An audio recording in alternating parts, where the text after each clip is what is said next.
بله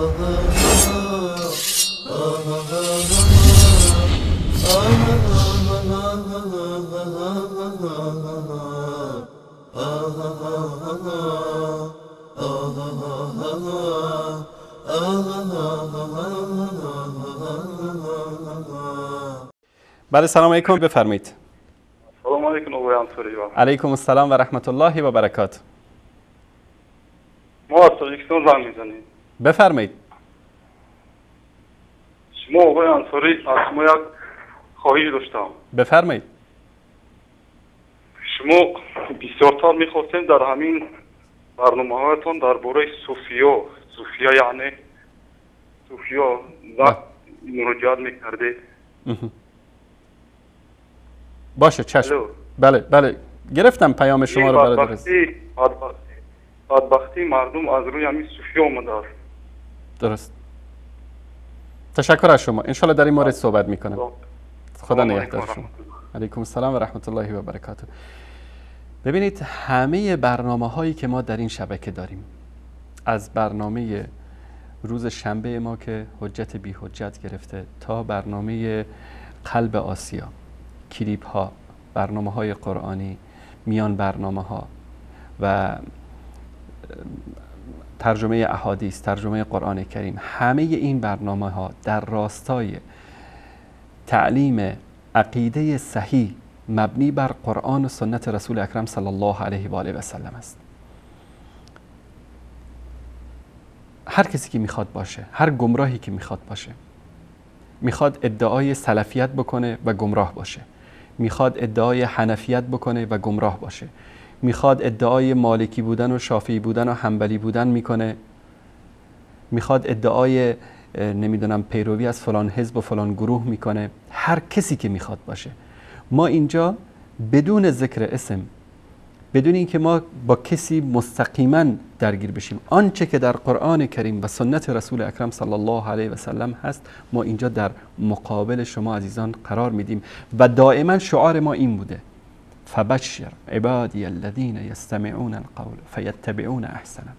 بشارت باد، مژده باد بر آن بینندگان، به اون بندگانی که آیات قرآن رو، پیام الهی رو، سخنها رو میشنوند و از بهترینش پیروی میکنن.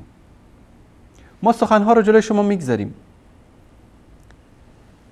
اگر کسی به پیرش این اعتقاد رو داره که پیر من غیب میدانه، پیر من حاضر و ناظر است، پیر من اختیاری داره در امور شخصی و عامه انسانها، این انسان رو، حرفهاشو شما با آیات قرآن کریمی که ما بارها در این شبکه ذکر کردیم مقایسه بکنید.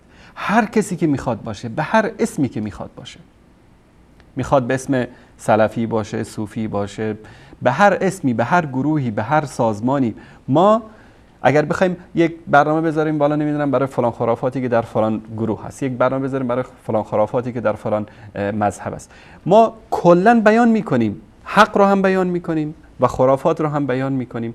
و شما عزیزان خودتون شاهد هستید که بارها در این برنامه کسانی تماس گرفتن، صوفی گمراه بودن، صوفی قبر پرست بودن، صوفی پیر پرست بودن. ما همه صوفی ها رو هدف قرار نمیدیم که همه گمراه هستن، نه، اینو هیچ کس نگفته. آن هده‌ای که غالی هستن، گمراه هستن، مشرک هستن، قبر پرست هستن، ولو این که برادر ما باشه، ولو این که دوست ما باشه، ولو این که هر اسمی رو خودش بگذاره، ما با هیچ کس اینجا رو درواسی نداریم. هر کسی که میخواد باشه. و آیات قرآن کریم، عقیده صحیح، من بارها گفتم رسول الله صلی الله علیه و سلم یک راه کشیدن در شرح آیه قل هذه سبیلی. این راه رو با یک چوب دستی که در دست مبارکشون بود، یک راه مستقیم کشیدن، گفتن این صراط المستقیم است، این راه راست است، این راه پیامبر صلی الله علیه و سلم است. و در چپ و راست راههای میانه راههای به اصطلاح کوچه‌های حسن چپ، علی چپ کشیدن. بعد فرمودن که این راه مستقیم است که در این راه فقط قال الله قال رسول هست. این به این معنی نیست که ما بزرگانمون، علمامون رو بگیم که ما اینا رو قبول نداریم، نه، اونها هم اگر قال الله و قال رسول گفتن ما قبولشون داریم. هر کسی که میخواد باشه، غیر از معصوم محمد مصطفی صلی الله علیه و سلم. دیگه هر بشری میخواد باشه، از ابوبکر صدیق گرفته تا رو آخر قیامت، هر انسانی که میخواد باشه. قال الله قال رسول گفت، در راه رسول صلی الله علیه و سلم است. غیر از این چیزی گفت مخالف قرآن و سنت، بیراه رفته، ما دنبالش نمیریم. مقدس معابی نداریم که مرجع تقلید آقا ایشون یه حرفی زده قائم مقام امام هست، هر چیزی که گفته بعد چشم نه هرگز. اسلام اومد که همین چشم و گوش ما رو باز بکنه. اسلام اومد تا به ما بگه که چشم و گوش بسته به دنبال کسی نرید. نگید کانوا آباؤنا علی ذلک، پدران ما این چنین بودن ما هم هستیم. مشرکین همینو میگفتن وقتی گفتن که شما بیاید به توحید و یکتاپرستی، گفتن کانوا آباؤنا علی ذلک، پدران ما بت پرست بودن، ما هم به راه پدرانمون میریم و از اونها پیروی میکنیم. اسلام اومد به ما بگه نه، کل نفس بما کسبت رهینه، هر انسان به هر عملی که انجام داده در گرو عمل خودش هست. در اون روز یوم لا ینفع مال ولا بنون، در اون روز نه مالتون به دردتون میخوره نه اولادتون به دردتون میخوره. اون روز همه از همه فرار میکنن، پسر از پدر، پدر از پسر، حتی مادر مهربانی که در دنیا ببینید چقدر یک ثانیه هم کودکش ازش دور بشه بیقرار میشه، در اون روز کودکی که داره شیر میخوره رو رها میکنه، خودش فرار میکنه. هر کس نفسی نفسی میگه. پس راه راست، راه روشن و آشکاری است، راه قرآن و سنت. هر کی میخواد جناب مولانا باشه، جناب مولوی باشه، جناب آیت الله باشه، جناب حجت الاسلام باشه، جناب پیر باشه، جناب ایشان باشه، جناب مفتی باشه، هر کسی میخواد باشه، حرف زد بگید دلیل.